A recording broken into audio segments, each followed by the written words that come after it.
কুষ্টিয়াতে আমি যখন পড়াশোনা করতাম, একজন দত্ত রাস্তার পাশে বসে আছে। দেখবেন লালন শাহ মাজারে গেলে দেখবেন কতগুলো বাবা দরবার নিয়ে বসে আছে, তাবিজ নিয়ে, বিভিন্ন ধরনের মশলাপাতি নিয়ে, আইটেম নিয়ে বসে আছে। মজগুলো দেখলেই তো মনে হয় এটা জিন্দা ফেরেশতা। ওরে শয়তান! আমাকে ডেকে বলছে, মাওলানা সাহেব এদিকে আসেন। কাছে গেলাম, যাওয়ার পরে সালাম দিচ্ছি, সালামের মসাবা হাতের সাথে মিলাই না। বলে না, ওলি যারা এরা অন্তর দিয়ে নিলে হয়ে যায়। ওলি যারা এরাকে মসাবা হাতে করা লাগে না, মুখে মুখে অন্তরেই হয়ে যায়। কিভাবে? অথচ আমি যতটুকু কিতাব পড়ে, কোরআন পড়ে জেনেছি, কেউ যদি মসাবা করে, আল্লাহ বলেন তাদের ভিতরে যে দূরত্ব ছিল, ওই দূরত্বটাকে আল্লাহ নষ্ট করে দিয়ে তাদের ভিতরে আল্লাহ সম্পর্কটাকে গভীর করে দেয়। যদি কোনো ব্যক্তি কাঁধে কাঁধ মিলায়, তাদের সাথে যে একটা দূরত্ব ছিল শয়তানের, এই দূরত্বটাকে দূর করে দিয়ে তাদেরকে মহব্বত আর অ্যাডজাস্ট করে দেন তিনি কে? অথচ আমাকে ডেকে বলছে, মাওলানা সাহেব বসেন, মোসাবা না করলে চলবে, ওলি যারা অন্তরে কাম হয়ে যায়। বসলাম, বসার পরে আমাকে ডেকে বলছে, মাওলানা সাহেব আপনার হাত দেখি। আমি বললাম, মোসাবা করবেন না, আবার হাত দিয়ে কি করবেন? বলে না, রেখা দেখবো। রেখা বোঝেন তো আপনারা? হ্যাঁ, এটা মাথায় থাকে নাকি? হ্যাঁ, হাতের তালাই কোথায়? মনোযোগ আছে আপনাদের? হ্যাঁ। আমার হাতটা নিয়ে বলছে, মাওলানা সাহেব এই যে হাতের রেখা। আমি বললাম, হ্যাঁ আছে, এই যে রেখা দেখতে পাচ্ছি। দেখার পরে উনি ট্রিটমেন্ট করতেছে আর আমাকে ডাক দিয়ে বলতেছে, মাওলানা সাহেব আপনি বাঁচবেন 60 বছর। কয় বছর? সুবহানাল্লাহ, নাউজুবিল্লাহ, জোরে বলেন। হ্যাঁ, আমাকে ডেকে বলছে, মাওলানা সাহেব আপনি বাঁচবেন 60 বছর। আমি বুঝলেন কি করে? উনি আমাকে ডাক দিয়ে বলতেছে, মাওলানা সাহেব আপনার হাতের রেখা বলতেছে। কিভাবে? আমাকে দেখিয়ে দেন। বলছে, আপনি এটা বুঝবেন না। আমি বললাম, বুঝবো না যখন আমাকে আপনি হায়াতেরও গ্যারান্টি দিতে পারেন না। কারণ আমি কোরআন পড়ে জেনেছি, হায়াত মওতের মালিক একমাত্রই যিনি সৃষ্টি করেছেন, যিনি। একটু আওয়াজ করে বলেন কথা ঠিক কিনা? এজন্য জবান খুলে বলেন তো দেখি, একমাত্র বিশ্বাস রাখবো কার উপরে? আরো জোরে বলেন, কার উপরে? রব্বুল আলামিন কোরআনুল কারীমের ভিতরে আয়াত নাজিল করে জানিয়ে দিলেন। কত সুন্দর করে ডাক দিয়ে বলে দিচ্ছেন, ইন্নাল্লাযীনা ক্বালু রাব্বুনাল্লাহু সুম্মাস্তাকামু তাতানাজ্জালু আলাইহিমুল মালাইকা আল্লা তাখাফু ওয়া লা তাহজানু ওয়া আবশিরু বিল জান্নাতিল্লাতী কুনতুম তুআদুন।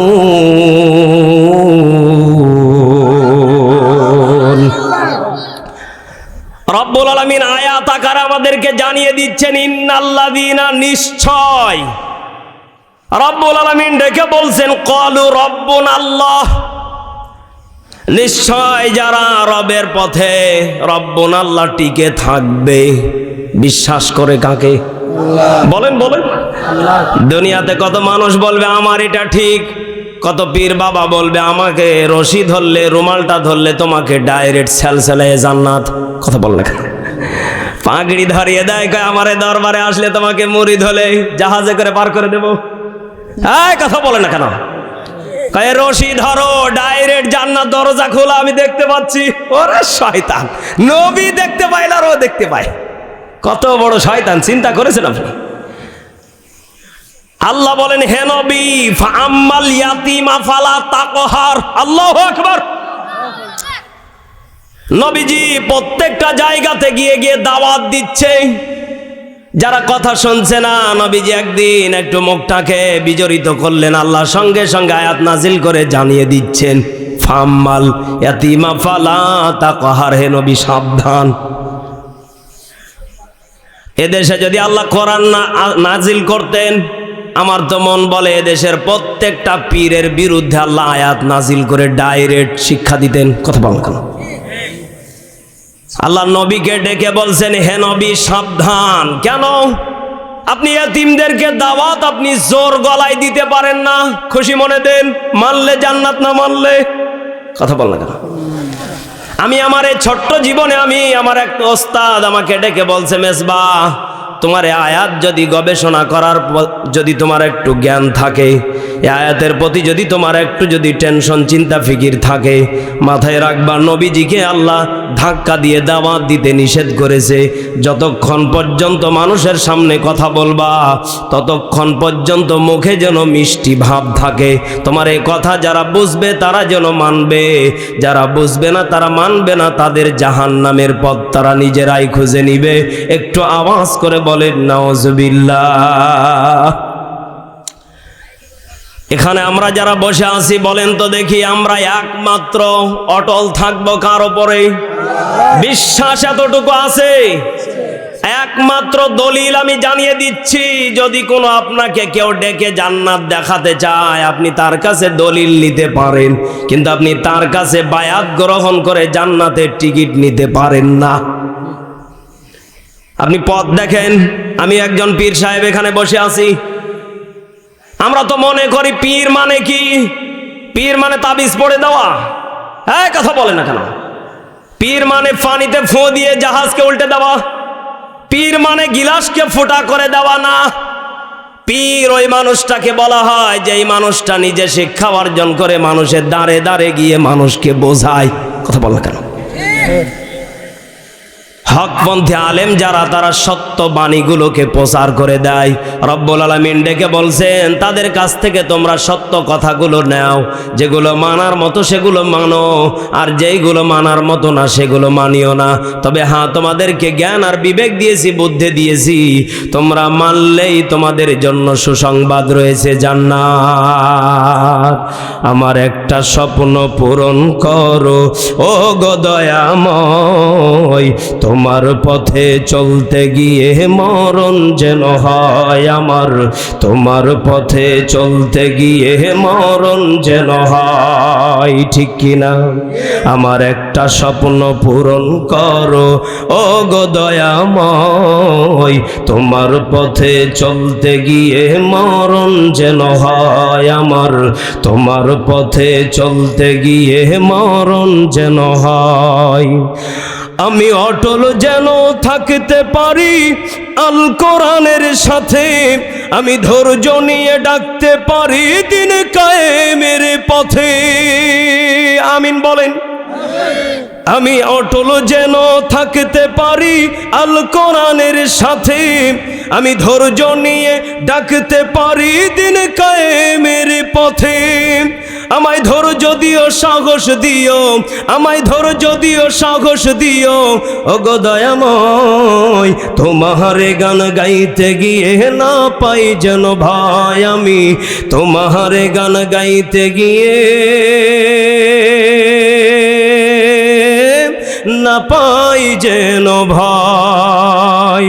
আমার একটা স্বপ্ন পূরণ করো ও গো দয়াময়, তোমার পথে চলতে গিয়ে মরণ যেন হয় আমার, তোমার পথে চলতে গিয়ে মরণ যেন হয়। জোরে বলেন আমিন। এখানে আমরা যারা বসে আছি বলেন তো দেখি, হকের পথে চলতে গিয়ে মরলে জান্নাত না জাহান্নাম? আরো জোরে বলেন, জান্নাত না জাহান্নাম? রব্বুল আলামিন এটাই ডেকে বলছেন, ইন্নাল্লাযীনা ক্বালু রাব্বুনাল্লাহ, নিশ্চয় যারা আমি রবের প্রতি অটল থাকবে এবং তারা নিজের প্রতি নিজেকে বুদ্ধিমান বিবেকমান দিয়ে তারা চেষ্টা করে যাবে। কি চেষ্টা করে যাবে? সুম্মাস্তাকামু, তারা ইস্তেকামের ওপরে, ইস্তেকামাতের ওপরে অটল থাকবে। তাদেরকে মানুষ যা কিছু বলুক না কেন, সেই মানুষগুলোর দিকে না তাকিয়ে, সেই মানুষগুলো যদি হকপন্থী হয়ে যায় তারা চেষ্টা করবে মেনে নেওয়া, এবং তারা চেষ্টা করবে ওটাকে ধরে রেখে, অটল রেখে অন্তত পক্ষে বাস্তব জীবনে আমল করবে। বলেন তো দেখি, আমাদের জীবনটা যদি আমলে ভরপুর হয়ে যায়, আমাদের জীবনটা সাকসেসফুল করে দিবেন তিনি কে? আরো জোরে বলেন, তিনি কে? রব্বুল আলামিন এবার ডেকে বলছেন তাতানাজ্জালু আলাইহিমুল মালাইকা। জোরে বলেন আল্লাহু আকবার। বলেন তো দেখি, যারা সত্যের পথে গান গায়, সত্যের পথে যারা কথা বলে, সত্যকে যারা আঁকড়ে ধরে মানুষের কাছে যারা প্রচার করে, বলেন তো দেখি তাদের প্রতি জুলুম নেই? কথা বলেন। এদেশে যারা হকের পথে কথা বলেছে তারাই কিন্তু জায়গা মতো ঢুকেছে। কথা বলেন। বিশেষ করে আমার তো মনে পড়ে যায় ইউসুফের কথা। কথা বলেন। এ কি বাঙালি ইউসুফ? কোন ইউসুফ? হ্যাঁ, নবী ইউসুফ।